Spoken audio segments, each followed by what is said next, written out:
And we are live. Welcome back, everybody, to the Fast Break here on the Variety Sports Network. I'm your host, Shoot the Rock. And like I mentioned, this Fast Break, we are fastly here getting into the real heat of hoop season. So today's our last show of February. Next show, it will be March. You know what that means. Cue the CBS music. I've had that in my head just all day. You know, I had a lot of driving today. Listening to some different college basketball shows. You know, John Fanta was on part of my take today. You know, a lot of fun. So college basketball right around the corner. We're gonna start touching that a little bit here, kind of end of the show. Maybe pick it up a little bit. You know, next couple weeks, but still, you know, we're here NBA because right after March Madness, you got the final week of the regular season. Then before you know it, NBA playoffs going all the way through June. And yeah, it's gonna be here before we know it, folks. It's gonna be a lot of fun, and I'm excited to be here along with you guys. So thank you once again, tuning in live. Those of you watching after, thank you for tuning in as well. If you are live, don't be afraid here. Drop some comments, drop some takes on anything I'm talking about here today. Today we're gonna start the show with a little bit more kind of some of the negative news around the NBA, around the hoops world this weekend, and then move on to the more positive stuff. So as you can see from the title of the show, start here talking about Gregg Popovich. So tough week here for the Spurs. Spurs really get kind of a loser of the week, just kind of some tough breaks for them. Gregg Popovich is not expected to return to the Spurs this season, and honestly would not be surprising if we've kind of seen him coach his last NBA game. So on November 2nd, this is tough. He did suffer a mild stroke. And since then, Mitch Johnson, the assistant coach, he's been moved into the head coaching role. He's been 21-27 since then, so not bad for an interim coach. You'll take it. And yes, Popovich, like I mentioned, he's 76. He's been coaching since 1966-67 season. 2020 past Hubie Brown, who we talked about a couple weeks ago with this final broadcast. Hubie Brown, had been the oldest coach in NBA history till then. And Hubie Brown was 71 when he coached the last NBA game. So even Pop's got him beat by 5 years there. So when it was first announced that Popovich was stepping down, I was kind of hoping that he would return at some point this season, but now officially confirmed he will not.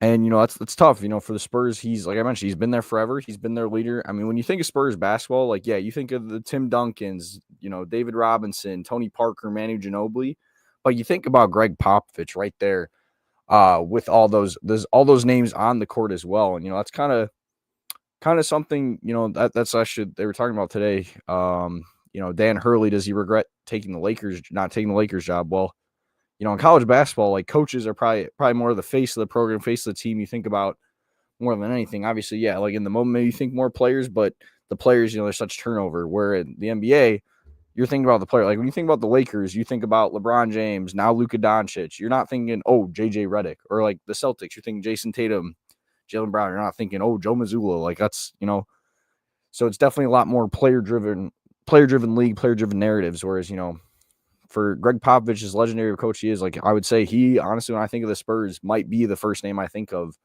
At the same point, or even before some of those names that I just mentioned. So, very, very tough to see. Oh man, we got we got some NHL comments here. Blackhawks, like you did. We got Josh Edwards. Sees my Winter Classic shirt here. Yeah, that Blackhawks did suck that game, so I'll give you that for sure.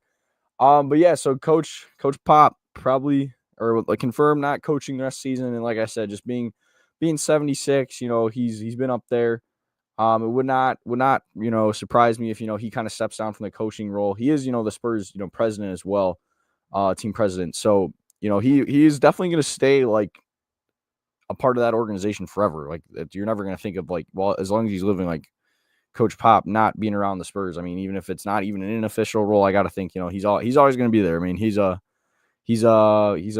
Spurs legend. So that was the first bit of kind of bad news to the Spurs, and then we also had on the court, like I mentioned, off the court, you're the coach, and then on the court, Victor Wembanyama out for the season, shut him down, blood clots in his shoulder. Really kind of something tough to see. Got announced Thursday right before their game in Austin which this was really cool. I honestly didn't know about this being a thing until this past week. And on Thursday, the Spurs played Texas in Austin, the Moody Center. So, just for them, for KD to get to play back in his college gym, we need to see more of that. I might have to kind of end the show with some some potential college stars going back to playing their thing. But yeah, no Wembanyama now for the rest of the year. Should make a full recovery by the beginning of next year. The Spurs are hoping. And said his long-term health won't be affected by the setback. But yeah, I mean, when you have blood clots are scary, especially for a big guy like that. I mean, it's not not something great to deal with. So especially the young star here. Hopefully that's something he's not going to be battling. They can kind of figure it out here the rest of the year, and then go from there. He'll be good. Another comment here from Josh Edwards. Appreciate it so far. On top of him talking about his Blues being bad. He asked, how long will the Spurs stay the Spurs after Pop's gone? To me, I would say, if they didn't have a Victor Wembanyama, I would say that would kind of be kind of the end of an era. But it's almost like Wembanyama here, it's like a little bit of history repeating itself. I mean, it was like when they had the Spurs just kind of always have these international stars. I'm sure they're going to continue to draw more. And I mean, now that Wembanyama's out for the year, I mean, let's look at these standings here. I got them pulled up. The Spurs are currently, they're 24-31. Granted, yeah, they're 10 game, they've won 10 more games than the Jazz and the Pelicans, and obviously the Wizards.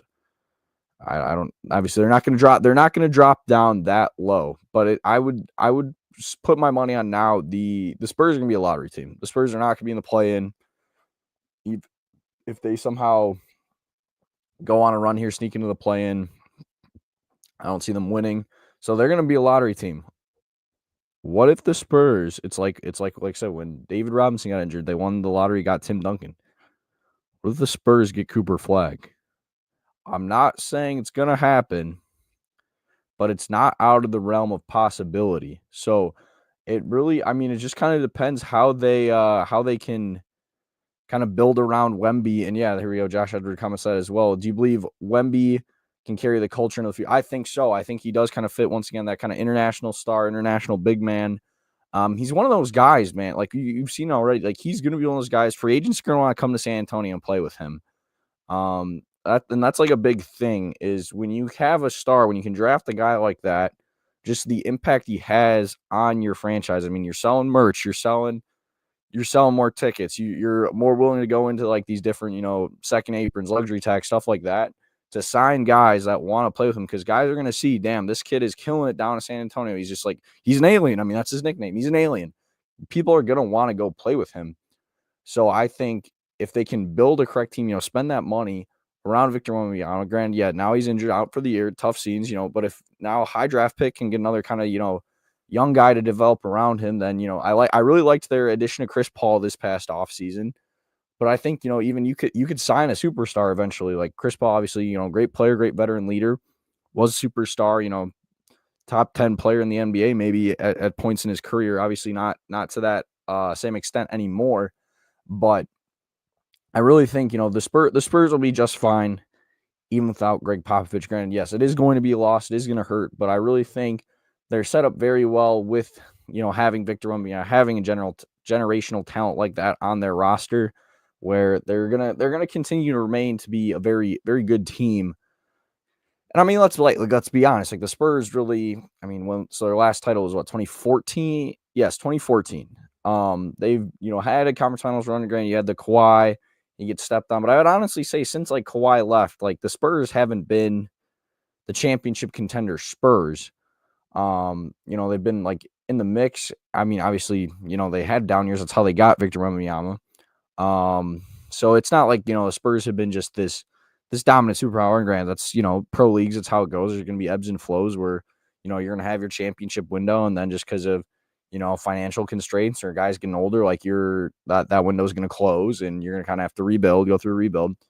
So the Spurs, they've definitely been going through that rebuild.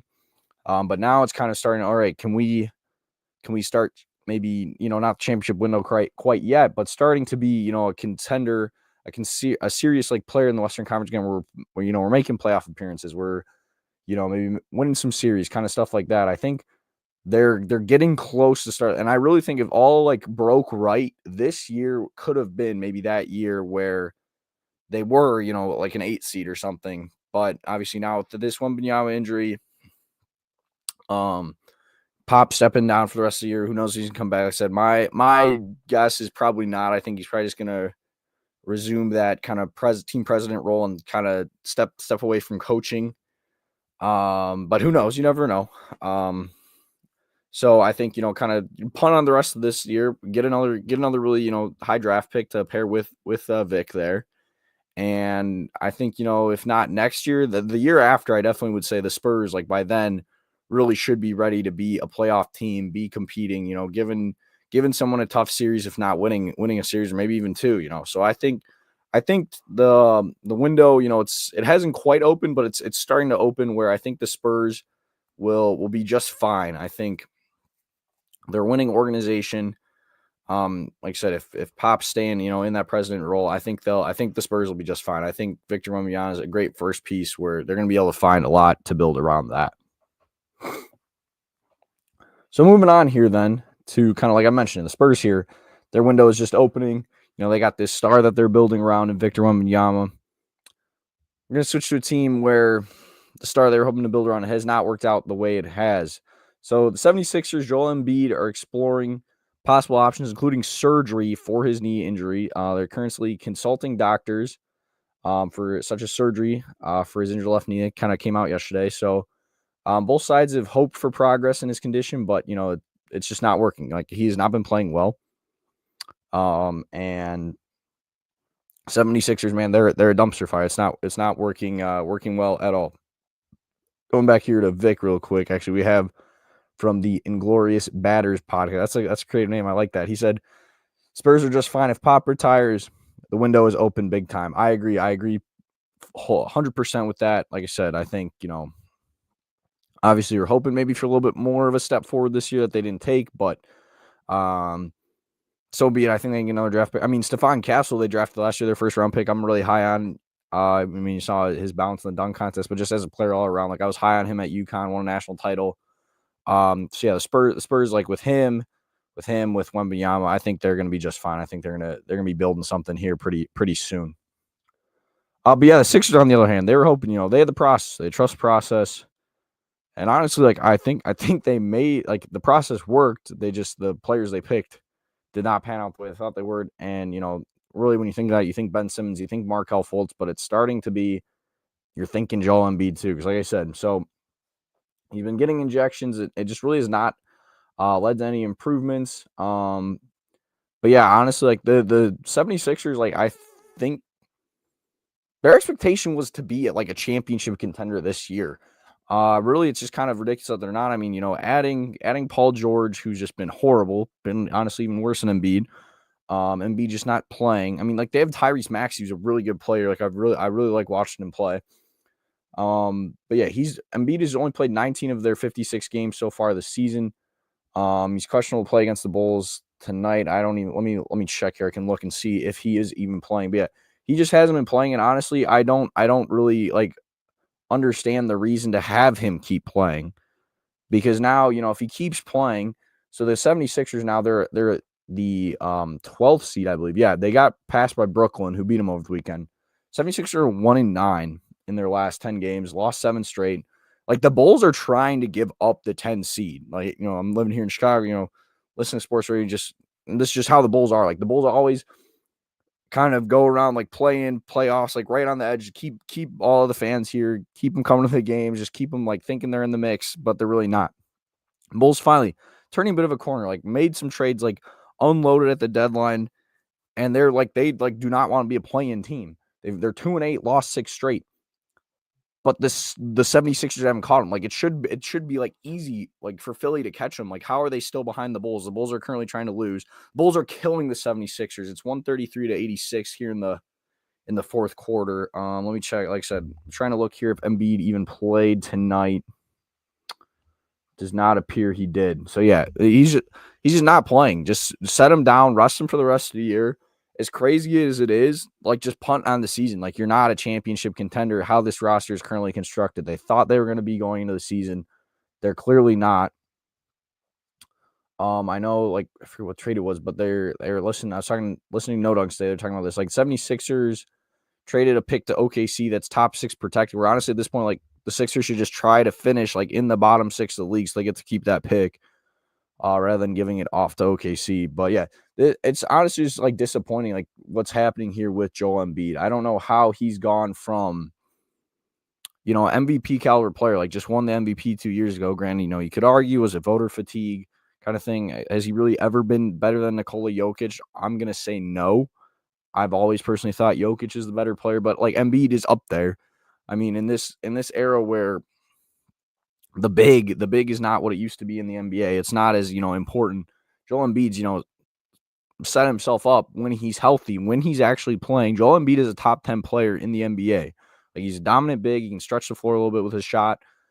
He's a very good player. He's a superstar in this league. He just can't play health. He just can't stay healthy. He's not playing enough. And also now it seems like he's gone from being that top 10 player, perennial, like MVP candidate, to this year, like Celtic Shaq. People are even calling him Celtic Shaq. And honestly, it's not ridiculous. The way he's playing this year, the way, he just hasn't been able to stay healthy. It's just very odd. And I think you just sit him down the rest of the season here. Let me know what you guys think. If you're Philly, like, would you keep playing? Would you just sit him down? I don't see why you wouldn't sit him down. Because it's not gonna happen. Like, they're not gonna go on some run. I'm gonna get to it later. Like, I don't think anyone's beating Boston regardless, even if they were playing on this like great level they're expected to be heading into the season. And it's clear they're not gonna flip a switch and play to that level. So I really don't know why you wouldn't just like have him get this surgery now. Like, people were, I guess, kind of clowning him at the beginning of the season. He's always injured, never plays. Like, got into a fight with a reporter about it, and like now he's trying to push through it and say like, no, like, I'm gonna play. I'm trying to be healthy, and it's clearly just not working. It's not working. Sit him down, just get that pick. Yeah, it does mention here in the article. So they broke a tie with the Nets for sole possession of 6th worst record in the NBA. Sixers first round draft pick is top 6 protected. Otherwise, it goes to OKC. So it's just a team that is just vastly underperforming. You'll just see that at times in the NBA. I don't know why, but yeah, having Embiid just not play. But it does mention here, even in games, which is crazy, this deep in the season, there's only been 15 games where all 3 of Paul George, Joel Embiid, and Tyrese Maxey have played. Sixers are 7-8. So that's what I'm saying. Even when they do play, they're not good. They're a 500 team. They're not a championship contender. So if I'm the Sixers, I'm sitting down Joel Embiid. I'm punting on this season, and I'm just going from there. I'm starting anew on next year, and I don't know if you can like trade Paul George. I don't really know anyone who would want him the way he's playing this year. I mean, he's a Celtic Shaq too. 76ers Paul George has been horrible podcast P at this point. That's really all he's got. So yeah, just the fall off from these two guys this year has just been insane to me. It's something I can't believe. So yeah, if I'm Philly, I'm sitting them down the rest of the year, and then we're going from there.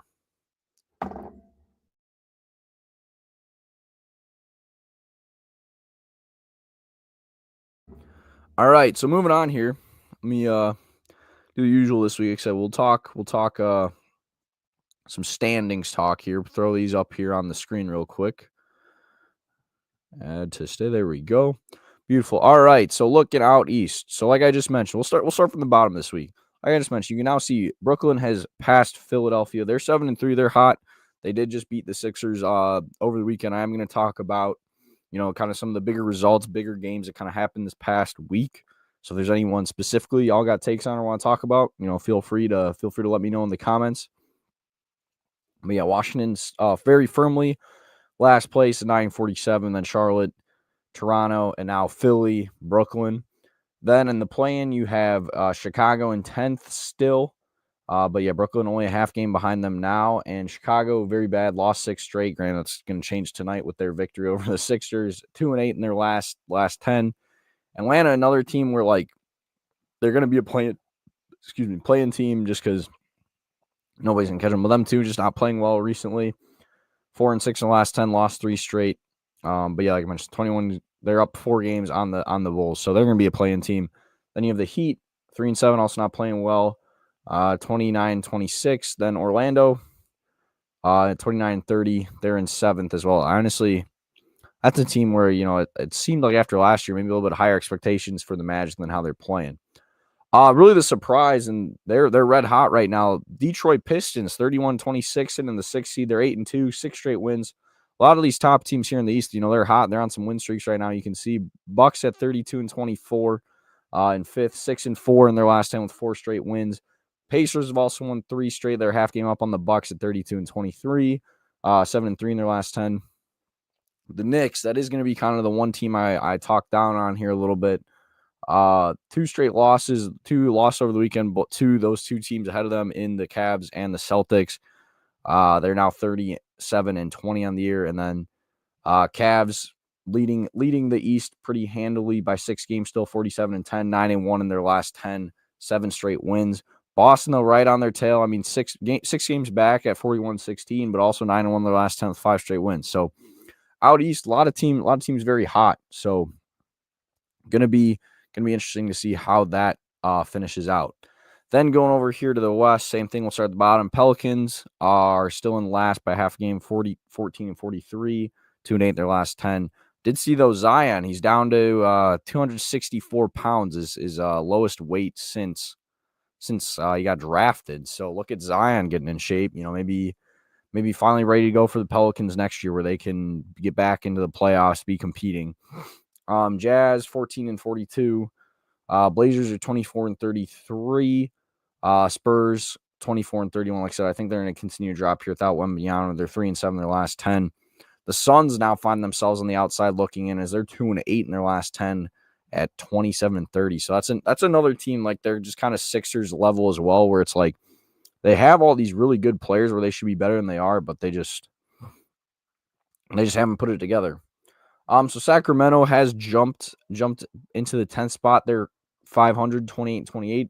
Golden State's now 9th. They're a big winner on the weekend for me. I was going to talk here a little bit about them. Retired Andre Iguodala's number on Sunday, so that's kind of a bit of a talking point. Go over here on some weekend results. And Dallas is an 8th, 31-27. Minnesota 7th, 31-27 as well. Then going to the top 6. You got the Clippers at 31-25, Rockets 35-22, Lakers red hot. I'm going to talk about them a little bit. They had a big game against the Nuggets that they won. They're 8-2 with 2 straight wins, 34-21 on the year. Nuggets in 3rd, 37-20. They are 9-1. Hadn't won 9 straight until they lost to the Lakers their last game. And then the Grizzlies 37-20. 6-4 in the last 10, and then OKC remaining red hot, up 9.5 games. They're going to be the number 1 seed in the West, 46-10, 9-1 in their last 10. So, let's see here. Stop sharing. Beautiful. So yeah, let's get to kind of some of those big results that I want to talk about. So first here on, I got Sunday for no. I want to talk Saturday. Saturday, we had the Lakers knock off the Nuggets, like I mentioned. 123-100. Big win for the Lakers, especially on the road in Denver. They've won 2 straight now after they did lose their first game back from the All-Star break against Charlotte, which was a tough loss watching live. It was one of those where I was kind of like, yeah, this is where the Lakers are going to struggle without a center. And, but then they got it back in gear one Thursday night in Portland on a back-to-back there. So good, really good win for them. And then, taking down Denver, a team that's, beat them the last 2 years in the playoffs, knocked them out, winning, 8 of those 9 games they've played, a sweep in the 2023 conference finals, and then 4-1 victory, where once again, they're up 3-0 in the series last year in the first round. But the Lakers, they had a good response. Luka Doncic led the way first, really kind of big game he's had big games, but 32 points in the victory. And then another guy that played really well was Rui Hachimura. He scored 21 points and was a plus 14 defensively. So, he played some big minutes for them. 36 minutes, kind of had to be there. They're big a little bit there. Luka, on top of his 32 points, also had 10 rebounds and 7 assists. So close to a triple-double, had a double-double, close to a triple-double. And then another good game for Austin Reeves with 23 points for him and 7 assists. So Lakers, playing really well. LeBron also had 25. I mean, everyone was getting theirs. They shot the ball really well. Shot 50% from the field. Always a good day when you can do that, and 39% from three. So really good game for the Lakers. On the Denver side, led by Aaron Gordon with 24. Jokic didn't have the greatest game. He only had 12, but did have a triple-double. I mean, it's kind of crazy to say he didn't have the greatest game because he was a minus 11, only scored 12 points, but did still have a triple-double. He's doing it in other ways. 13 rebounds, 10 assists for him. So, and then Russell Westbrook, 17 points off the bench. Russell Westbrook, honestly, has been a really good addition for the Nuggets. He's been a guy who's been kind of, cast away at some of his last couple spots, but to see him playing as well as he has, that's been good. But yeah, the Lakers, big winner here, like I mentioned. They're hot. They're in fourth now, 8-2, 2 straight wins. So yeah, Lakers are gonna be a team to watch, man. I'm excited. Like I said, it's gonna just be, can they find a way to get around not having like a real true center? I mean, they have Jackson Hayes, but he's not like a high level center, so they're gonna need more games like Rui Hachimura played on Saturday. Playing some big minutes, playing, as kind of a small ball center a little bit. So yeah, big win for the Lakers. Lakers, one of my winners of the weekend for that game, and just kind of, I guess, winner of the week since coming back. So like I mentioned, did also get that win against the Blazers, 110-102 on Thursday. So Lakers hot. That's my big winner in the Western Conference. Then going over to the Eastern Conference, Celtics, nice win against the Knicks, 118-105.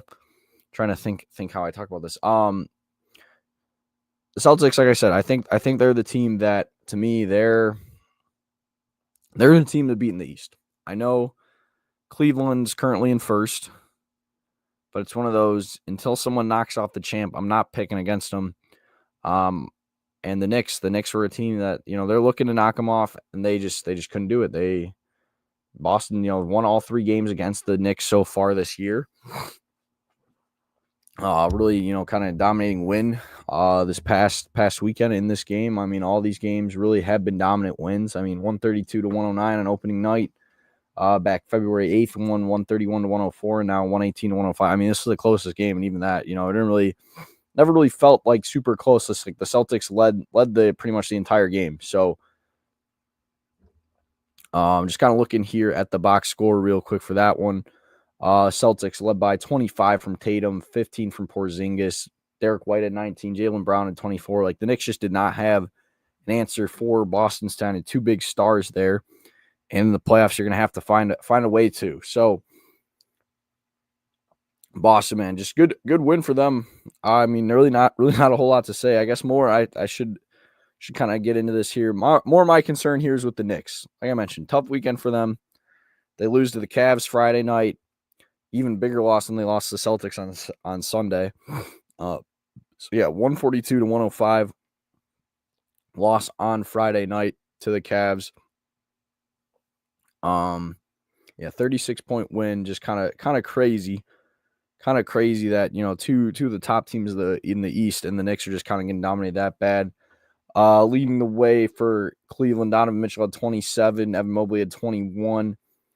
Tristan Thompson, Ty Jerome had 19 off the bench as well. So, like, everyone's just kind of getting buckets against the Knicks this weekend. They weren't really getting a whole lot of stops. They were led. I mean, Jalen Brunson had a good game, 26 points. Karl-Anthony Towns had 23.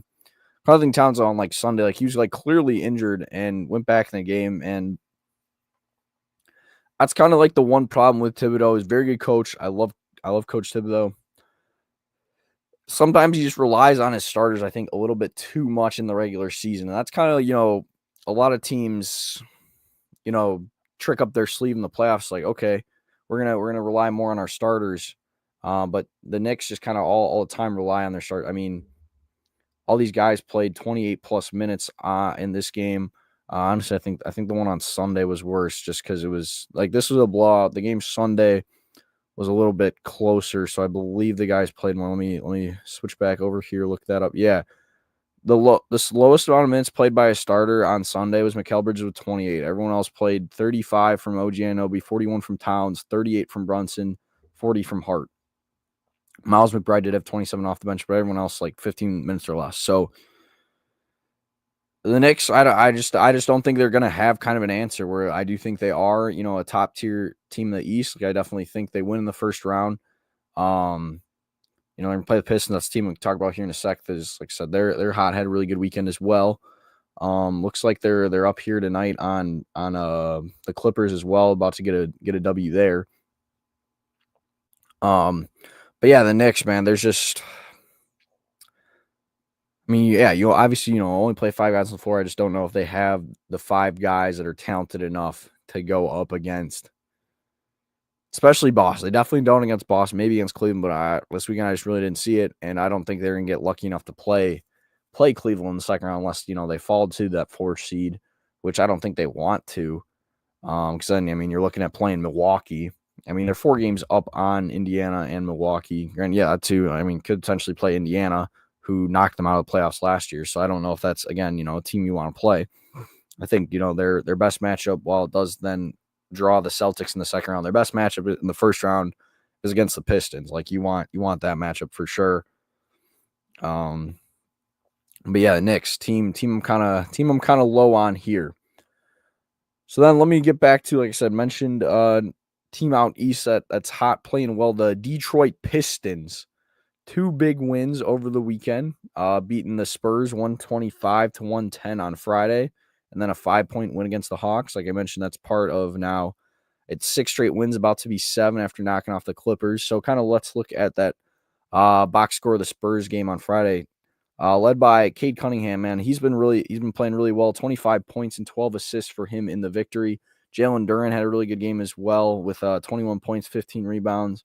And then Tobias Harris, he's maybe a guy the Sixers could use this year. 22 points for him as well. He was a castaway for the Sixers, but honestly, he might be better than Paul George at this point. Kind of crazy. So yeah, good win for the Spurs on the road. Grand Spurs on the back-to-back. Like mentioned, we're playing 2 games in Austin, which very cool. Did not know until last week that was even a thing.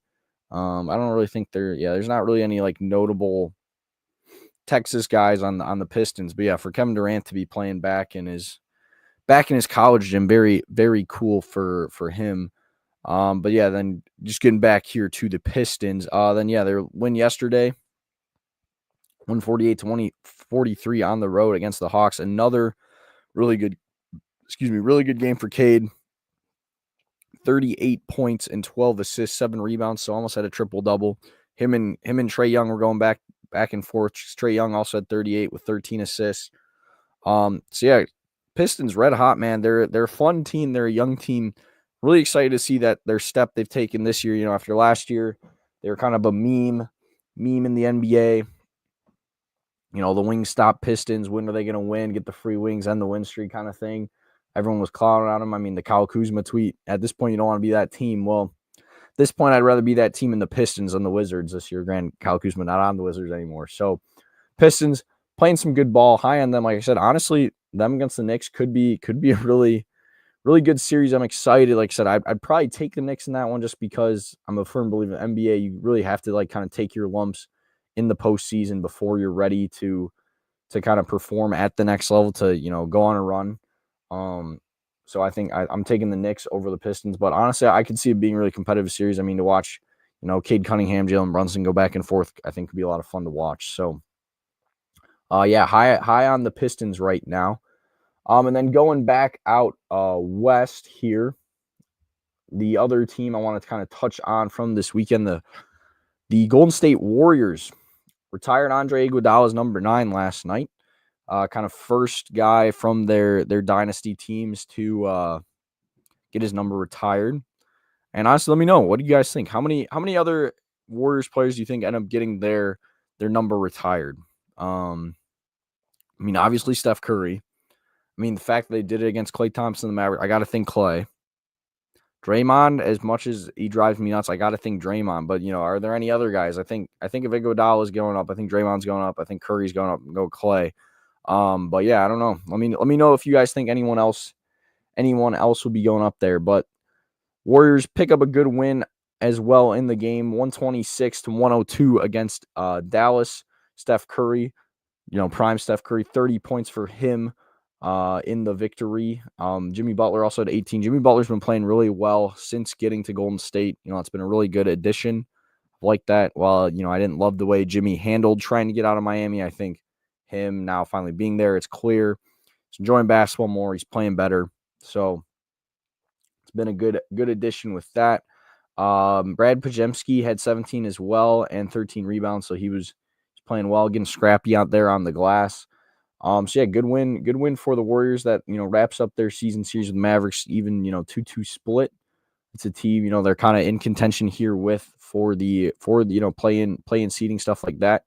But yeah, 3 straight wins here for the Warriors, as they also on Friday night got a win against the Kings, 132-108. Another team, they're kind of right in the mix with. That one they're led by 22 from Moses Moody.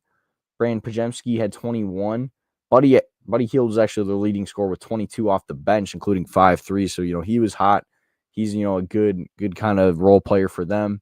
Curry had 20 that one. Jimmy Butler had 17 as well. So, Warriors playing good brand of basketball.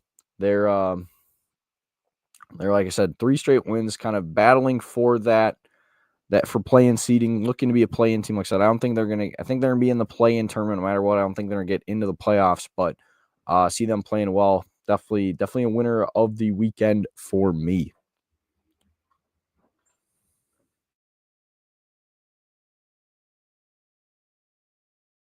So we're gonna move on here. Talk a bit about some college ball here to end, if you guys don't mind. If you have any other NBA takes, feel free to drop them in the chat. But we have, here on the Fast Break, Twitter been posting the college basketball rankings every week, when they drop, kind of asking for you guys, your guys' opinion. And then on Tuesdays, I post my rankings as well, on, my thoughts for the college rankings every week. So let's pull these up here, add them to the screen. So Auburn remains top team in the poll once again. Duke back up now 1 to second. Florida drops down to third. They did win over the weekend, but a little bit of a close one against LSU. Houston jumps up 1. They're 23-4 as well. They're playing against Texas Tech right now. I have that one on Tech commercial, so I'm going to see the score. But yeah, Cougs really good team once again. Tennessee up 1 spot to 5th, 22-5 on the year. Alabama down 2 spots, 22-5 after their loss. And then St. John's, really the notable team. They're now up to 7th. I believe it's their highest ranking since like 2000 or maybe 2000. I forget. But like St. John's has not been ranked this high in a long time. Rick Pitino really has those guys playing well. Kadari Richmond, he's battling through some stuff, but he's been a lot of fun to watch. Him and RJ Luis Jr., really good players for St. John's. So Rick Pitino, been a really good hire for them. Houston, Texas Tech, to go back on it, is a 2-point game, looking at it right now. So yeah, good. St. John's, man, they're really the team to watch. Would be a fun team to go on a run in March. We'll see if it happens. So what am I saying? Alabama beat Kentucky. I don't know why I said they lost. Did they lose earlier in the week, though? Yes, they got killed earlier in the week. That's what I'm thinking of. Michigan State also jumps up to 8th, up 6 spots after their big win on the road at Michigan. They're a team, they've been up there in the Big Ten. I believe they're first place in the Big Ten still, but people are kind of saying, Michigan State got a tough schedule down the stretch, but big road win, against a good team in Michigan. So they jump way up because of it. And yeah, I can't get mad at that. I got to think they're probably jumping up in my poll as well. Iowa State down 1 spot to 9 after they lost to Houston over the weekend. And then Texas Tech lost early in the week as well. So they're down 1 spot to 10. Wisconsin remains at 11. Wisconsin's the one that they blew a golden opportunity. I was at that game. I don't know if you guys follow me on Twitter, Shoot the Rock YT on Twitter. I tweet every time I'm at a college basketball game, trying to see how many I can go through this year. I'm at 4. This is my 4th game over the weekend. Was originally when I started doing that, I thought it was gonna be more, but only 4 games so far. But that's okay. But they were up 16 with 6 minutes to go against Oregon, and then they just kind of stopped playing. They took the air out of the ball when playing at a high tempo was what was getting them, having them be successful, running a lot of pick and rolls. And then they just kind of stopped went away from what was working, couldn't inbound the ball late, and lost in overtime at home. You're in Oregon. Oregon's a scrappy team, so honestly, I don't mind them not moving. Texas A&M, they dropped 5 spots after their loss to Tennessee. I forget, they might have lost earlier in the week too. Yeah, the Aggies are a good team, but close loss there at home to Tennessee. Or no, I'm sorry, it was not close. They lost early in the week in a close game. That's what I'm thinking, right? No, they did not lose close either. I don't know what I'm thinking. Sorry, fellas. Like I said, was at the Wisconsin game. So some of these games I didn't get to watch as many games on Saturday as I usually do.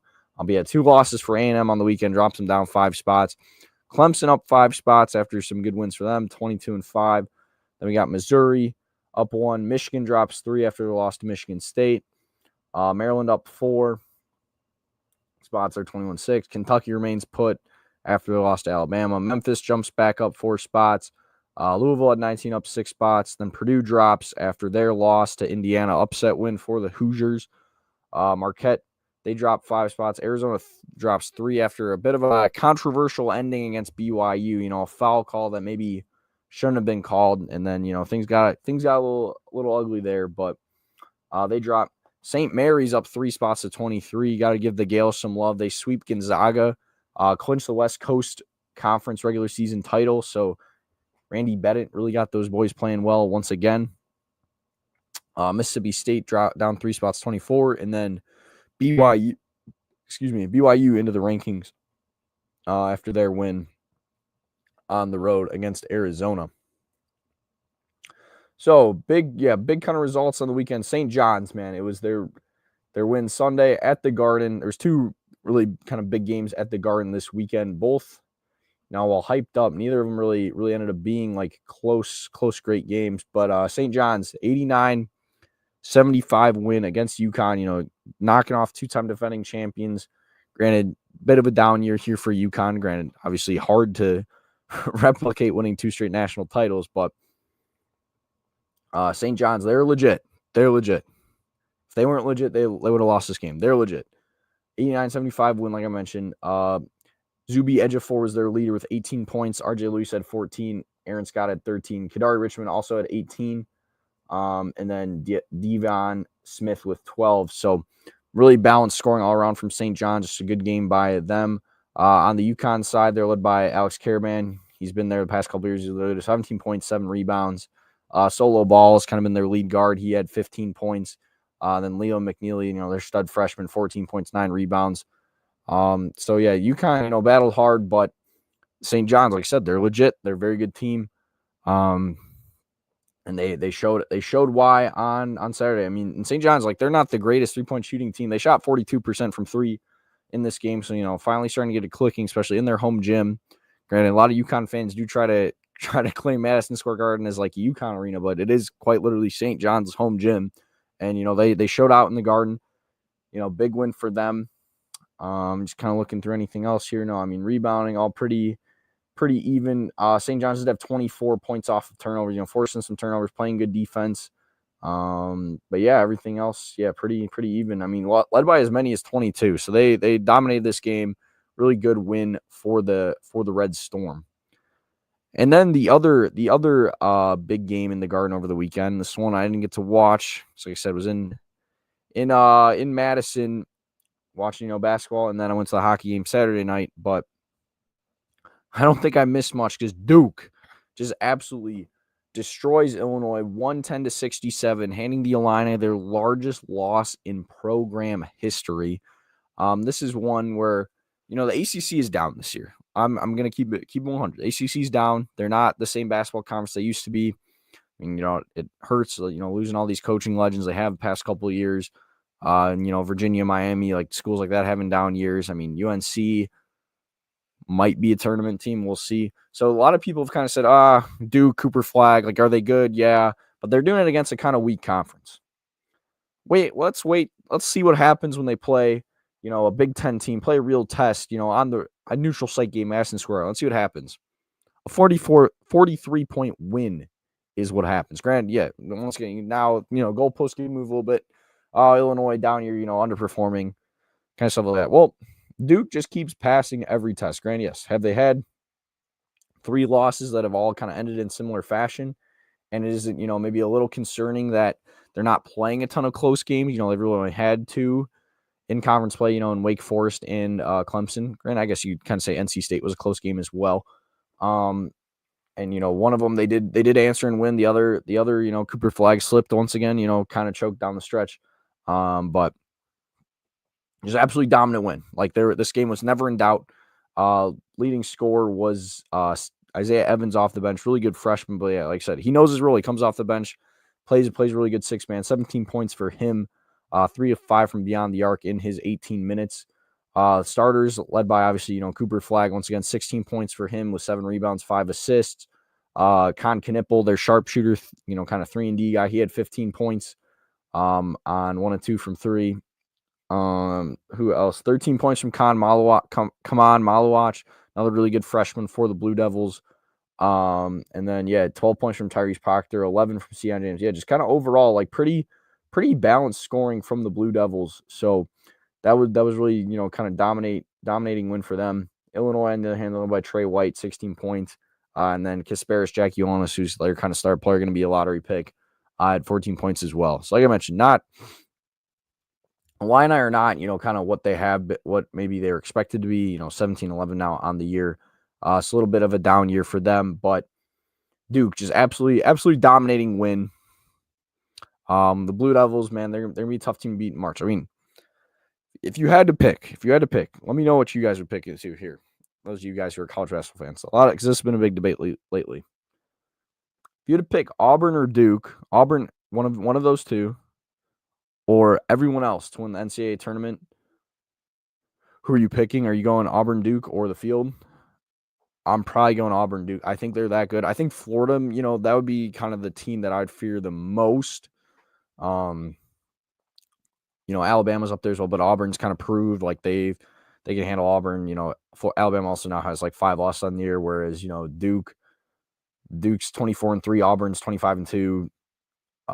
2 losses for Auburn are, I guess, one of those losses is to Florida and the other one's to Duke. So I guess, for sure. Okay, here's what I'll change it. If you give me those 3 teams, Duke, Auburn, Florida, or the field, I'm taking those 3 for sure. That's like no question, hands down. That's what I'm taking. Let me know what you guys think. Like I said, Florida did have a bit of a tough test this weekend at LSU. They did win 79-65, but like we're trailing at halftime. Did outscore LSU by 20 in the second half. So maybe a little bit closer game than you would like, but Gators do once again pick up another win. Alabama, they sweep the season series. Or no, they don't sweep. They lost to Kentucky the first time. No. I'm getting games confused. Florida lost to Kentucky. Alabama beat Kentucky. Sweep the season series against Kentucky. 96-83 win at home. Other notable game, Houston knocks off Iowa State in a top 10 clash, 68-59. So good win for the Cougs. I mean, tough there to go on the road. And Iowa State has kind of struggled on the road. Houston's going to win the Big 12. They're 15-1 in the conference. Kind of impressive that, a team that, they've been in the mix, past couple of years. I mean, made the Final Four in 2021, but now, they go to the Big 12 and they're picking right back up where they left off in the American Conference. It's really impressive to see. Another top 10 game where it's like I said, just because there was so many other like big contests at Madison Square Garden, kind of slipped under the radar this weekend. Tennessee road win in a 6 versus 7, 77-69 against Texas A&M. Chaz Lanier had 30 points. He's a buck. He's a lot of fun to watch. Problem just with Tennessee, in my opinion, they're more of like a defensive style, like slower team where it's like they have games where they're not hitting their shots in March and the other team is. It's going to be tough because they'd rather play kind of a slower, like more defensive, like rock fight of a game where if, they're not getting those stops and other teams hitting buckets against them, it's going to be a little bit harder for the Volunteers to compete with that. But, they looked pretty good. I mean, like I said, Chaz Lanier, 30 points. Zakai Ziegler can fill up the bucket a little bit as well. They do have guys who can score, but if those guys aren't hitting their shots, it's going to be a little bit tougher. I mentioned Wisconsin lost. That was a game I was at. I kind of already talked about that one. Arkansas, Coach Cal's team with a big upset over Missouri, 92-85. Like I said, Missouri had a really good win, like blowing out Alabama in the weekend. You'll kind of have that happen sometimes. Big emotional win at home, then you got to go on the road, maybe a letdown spot. So that's kind of what happened to Arkansas. Really, it's kind of it for like notable matchups on Saturday. I guess we could go back to Friday here real quick. Talk about, like I said, big win there for Michigan State over Michigan. 75-62 on the road in Ann Arbor. Michigan State's now 13-3 in conference, half game lead over the Michigan Wolverines for first. They do still play one more time, but in East Lansing. So the fact Michigan State already took down the Wolverines, that's a big win for them. And Maryland, Wisconsin, 2 games back. Like I said, that's why that Wisconsin loss was so bad. Like, they'd be very much in the mix for the Big Ten regular season title if they did not lose that game. But now look, it's looking like it's probably just going to stay this 2-horse race here between Michigan State and Michigan. Looking at the box score, Jace Richardson, son of NBA star Jason Richardson, he's really been hooping for Michigan State. He had 21 points in this game, was their leading scorer. Trey Holloman was also played a big role, 18 points off the bench for the Spartans.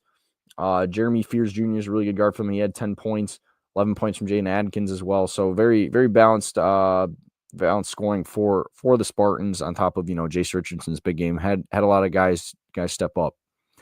Vlad Golden, big game for him, 21 points on the Michigan side. For those of you, maybe if you're not just an NBA guy or only really watch NCAA like in March, Vlad Golden was on that Florida Atlantic team that went to the Final Four a couple years ago. So he's been a really good player for Michigan, followed Coach Dusty May there. And then their other big, Danny Wolf, struggle a little bit this game, but like those two have been really fun to watch. 2 really bigs that have played well together. Only 11 points for Wolf. Did have 7 rebounds, but yeah, 11 points on 11 shots. Not the greatest shooting game for him. And then Nimari Burnett, one of their guards, was one of their other leaders for 12 points. So good win for Michigan State to go on the road there against Michigan.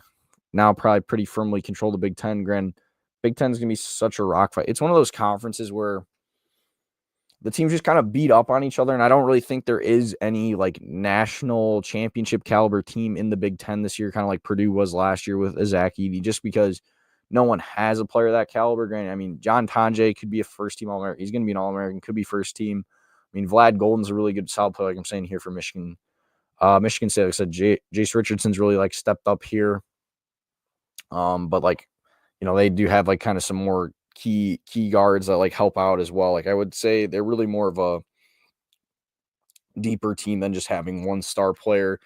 Purdue, I mean, like Braden Smith, Trey Kaufman-Renn from last year still there, but yeah, there's no one that really replaced Zach Edey. So Michigan State, as much as I'd love, I guess they'd probably be my pick to maybe go deepest in March. Michigan or Michigan State, or honestly even Maryland. Like Derek Queen is a lot of fun to watch. Really good big for Maryland. So I'm not picking a Big Ten team to go to the Final Four, but yeah, I would say probably Michigan State, Michigan, or maybe even Maryland would be my pick if that was to happen. But yeah, I think that's gonna wrap it up. Like I said, I'm gonna try to talk a little bit more college basketball just as we get into March Madness, like especially like after Selection Sunday, like when the brackets come out. That show probably will be a lot more college basketball, and like after the show after the first week in the tournament, probably those shows will be a little bit more college basketball, but going forward here, still going to be primarily NBA, mixing a little bit college at the end.